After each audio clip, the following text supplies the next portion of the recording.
I'm Kate DiCamillo, and I've got a new novel coming out. It's called Louisiana's Way Home.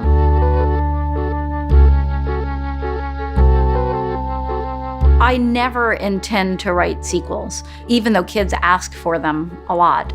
So I was really surprised at how much Louisiana wanted to tell her story. And it became one of those things where I would go back through my notebooks and I would find all these references in her voice saying, you know, I want to say what happened in case you ever wonder what happened to me.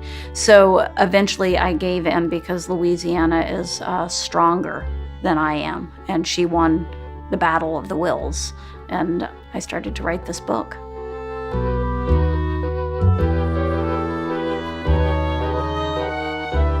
First person is a wonderful rhetorical device if it works. This is another thing that Louisiana won, where I tried to tell this story in third person, and she was not having it. That voice of hers is so strong that for the first time since Because of Winn-Dixie, I went back to first person and let her have her way.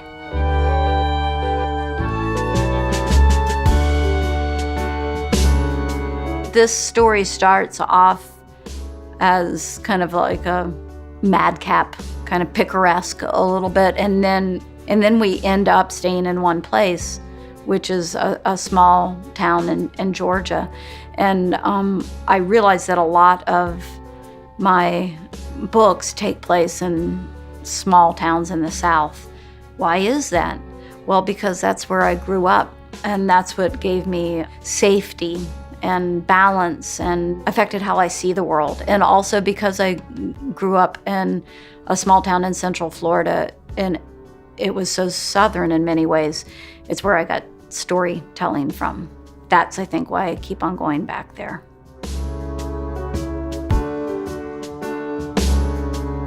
Louisiana's Way Home has a crow in it, which I can't tell you how happy that makes me, because I have long loved crows and wanted to put a crow in a book, but I never seem to be in charge in books. It's just like what shows up, shows up. And so finally a crow has shown up. This crow's name is Clarence, and I love him, and I feel very much like Louisiana in that I'm not sure that my life is going to be absolutely complete until I have a crow who sits on my shoulder.